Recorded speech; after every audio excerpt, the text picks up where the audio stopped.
Long ago, at the foot of a mountain covered with thick forests, there was a small village. In that village lived a woodcutter named An. Every day he carried his axe into the forest, chopped firewood, and brought it to the market to trade for rice and salt to feed his wife and 2 children. An's life was simple, a thatched hut, meals often just thin porridge with a few wild greens. Yet inside that hut echoed the laughter of children and the gentle care of his wife. From the outside, one might think An's life was poor but peaceful.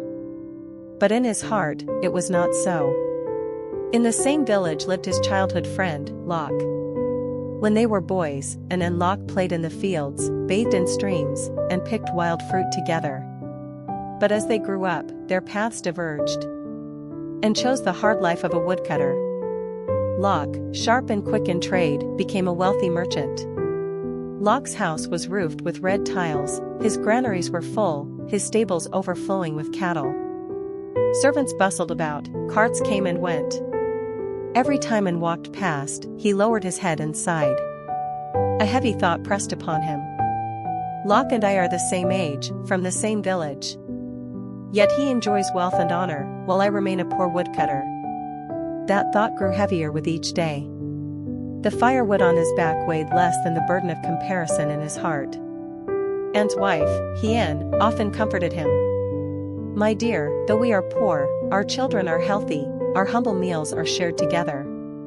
That is precious already." But An shook his head. "You don't understand. At the market, when I see others in fine clothes, eating well, trading with ease, I feel worthless."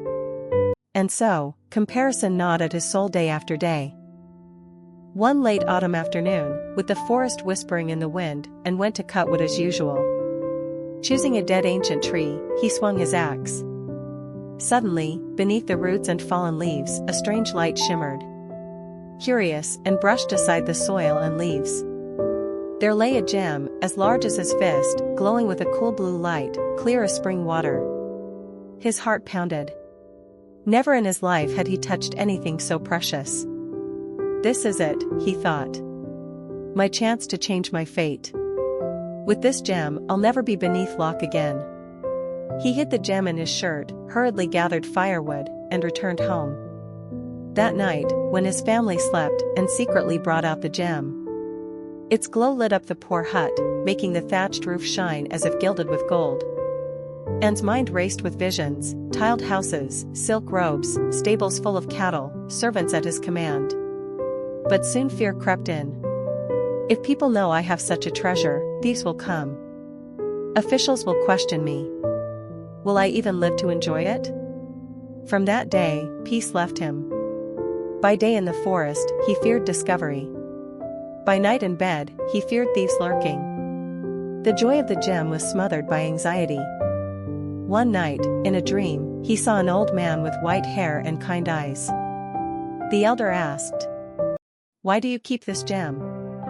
"To no longer be less than others," An answered. The elder smiled. "My son, if you measure your happiness against another's, you will always feel lacking. Do you not see? A single drop of water can quench thirst, one need not own the whole river." Then the elder vanished. And awoke, drenched in sweat. Looking at the gem in its chest, it suddenly seemed heavy as stone, no longer radiant. The next morning, he carried it back to the ancient tree and laid it there. As he let go, his heart felt light, as though a great burden had been lifted. After giving back the gem and returned to his woodcutting, meals with his family felt warmer. He began to see his children's laughter, his wife's gentle smile. These were treasures too. Yet, letting go is never easy. At the market one day, he overheard merchants whisper, "They say there's a magical gem in the forest. Whoever finds it will be rich beyond measure." An's heart trembled. That night, old thoughts returned. Did I throw away my chance? If another finds it, they will become wealthy, and I will still be poor. The next day, he hurried back to the ancient tree. But the gem was gone.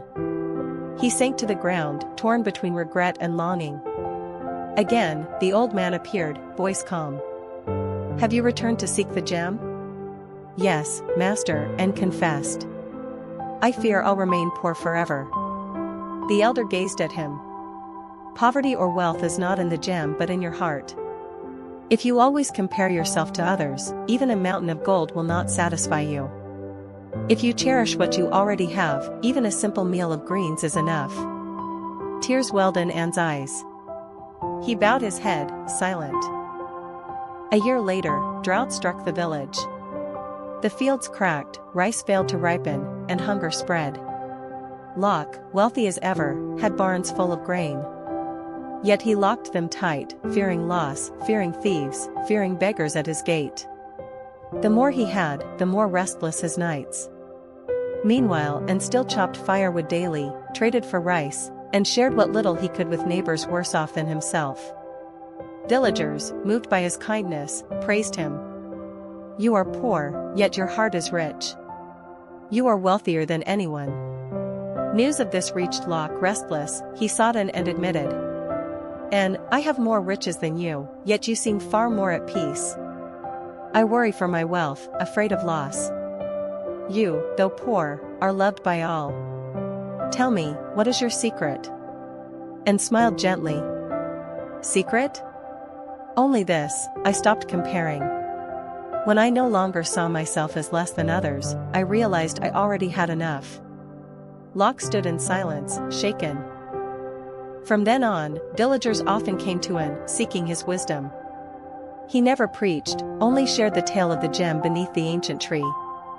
He would say, "That gem was not meant to make me rich, but to teach me, happiness is not in how much we possess, but in how we see. Comparison blinds us. Gratitude opens our eyes." People nodded in agreement. The story spread, first through the village, then to neighboring lands.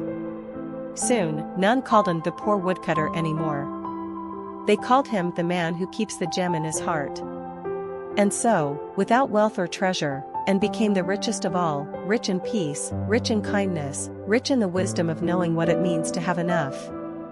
Final lesson. When we stop comparing, we begin to see we already have enough. And when we see enough, happiness is right there in our hands.